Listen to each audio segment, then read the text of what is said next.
காங்கிரஸ், அண்ணா திராவிட முன்னேற்ற கழகம், மற்ற கட்சிகளோட கூட்டணி எப்படி இருக்கணும்னா, மற்ற கட்சிகள் எல்லாருக்குமே திமுக மீது ஒரு அதிருப்தி இருக்கு. எங்களுக்கு கூட்டணி போட்டியிடுவதற்கான இடங்களை குறைக்கப் போகிறார்கள் என்கிற கவலை இருக்கு. காங்கிரஸுக்கும் இருக்கு. அதுவும் குறிப்பா காங்கிரஸ் கட்சி பீகார்ல தோல்வி அடைந்த பிறகு அவங்களுக்கு இனிமே போன வாட்டி கொடுத்தவர் கூட குறைக்கலான்னு பேசிக்கிறாங்க. இந்த சூழல்ல காங்கிரஸ் கட்சி ஏற்கனவே திமுக கூட்டணியில் இருந்தபோது அதிருப்தியாகத்தான் இருந்தது. எங்களை சரியா நடத்தல, எங்களுக்கு அழுக வருது, வருத்தமாக இருக்கிறது எல்லாம் கேஸ் அழகி சொன்னார். ஆட்சியில பங்கு பெறுவோம்னு சொன்னது காங்கிரஸ் தலைவர்கள் எல்லாரும். செல்வ பெருந்தகை சொல்றாரா தெரியல, ஏன்னா அவர் எப்படி சொல்லுவாரோ தெரியாது. அவர் இஸ் மாஸ்டர்ஸ் வாய்ஸ் எப்படியோ தெரியாது. இஸ் மாஸ்டர் வாய்ஸ்னா நீங்க வேற எந்த பொருளும் புரிஞ்சுக்கூடாது.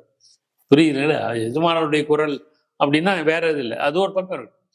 காங்கிரஸ் கட்சியில கிரீஷ் ரோடங்கர் 2-3 மாதங்களுக்கு முன் திருநெல்வேலியை வந்து பேசினார். என்ன பேசினாரு? 107 இடங்கள்ல போட்டியிடுவோம் அப்படின்னு. கடந்த காலங்கள மாநில அளவில் இருக்க காங்கிரஸ் கட்சிக்காரங்க ஏதாவது பேசுவாங்க. இவர் கலைஞர் என்ன பண்ணுவாரு? நேர நேஷனல் லெவல்ல போய் சரி கட்டிடுவார்.